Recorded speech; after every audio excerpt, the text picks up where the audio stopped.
Rechargeable lithium-ion batteries are everywhere: electronics, tablets, laptops, cars, and pretty much every single cell phone. And most of the time these lithium batteries are incredibly safe, as long as the lithium failsafes are in place. Failsafes that work.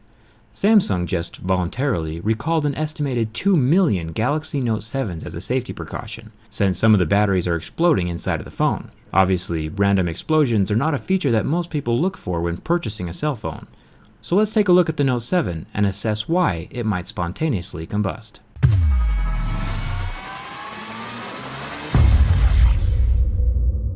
During charging, the phone is protected by multiple failsafes. First of all, you have the part that plugs into the wall, the charger, and the cable.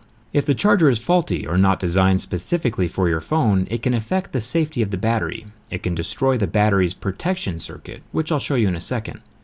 The charging port is also a failsafe. It tries to do its best to protect the phone and the battery from faulty chargers and incorrect electrical flow.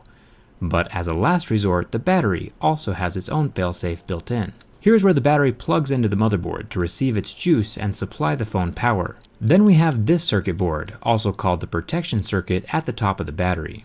This controls the flow of electricity and the temperature of the lithium. All lithium batteries should have a variation of this board.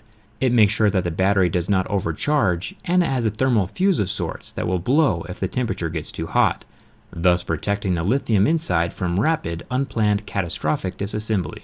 The body of the battery is typically two layers, the anode and the cathode, which are separated by an electrically conducting fluid. This is oily and smells surprisingly of burnt Skittles. The combination of these elements allow your phone to charge and function as long as the battery protection circuitry is working correctly, and the electricity and the temperature of the lithium are regulated. If it is not regulated correctly during charging, the lithium will react violently. So if we look at one of the exploded phones, we can see which of the failsafes is failing at being safe. The charging port sits here inside of the phone, and there are no burn marks near the port, or where the port connects to the motherboard. But we do see some scorching where the battery sits, not where it plugs into the main board, which would be about here, but it explodes in the center of the battery, around the battery hole in the thick aluminum midframe. So on this particular exploded Note 7, all of the connections are good, just the battery itself isn't behaving. Tesla cars are also powered by lithium batteries. The Model S had a small issue at the beginning of production where the batteries on the undercarriage could get punctured by debris on the road, which could cause the lithium battery under the car to explode.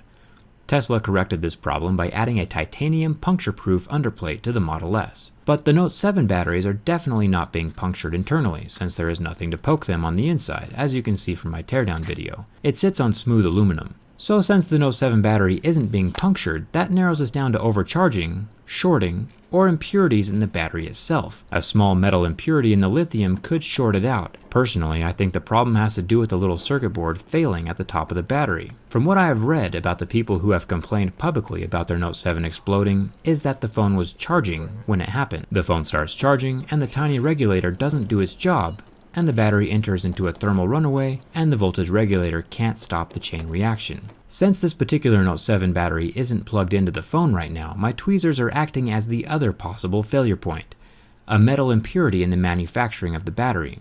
That could possibly short out the battery. All of this smoke and fire would be under extreme pressure locked inside of your watertight Note 7. The more pressure there is, the bigger the explosion. Remember that this only happens in a very small number of devices. So far it's only happened on 35 phones out of 2 million. So yeah, definitely take advantage of the recall, but also feel free to use your phone as normal in the meantime. Just don't set it on your lap while it's plugged into the wall. And maybe take a fire extinguisher with you to bed, just in case. My Instagram followers saw the results of this combustion before the video was posted to YouTube, so follow me there if you want to stay updated on my future projects. Subscribing to my YouTube channel is always free. I review technology from the inside. Thanks a ton for watching. Hope to see you around.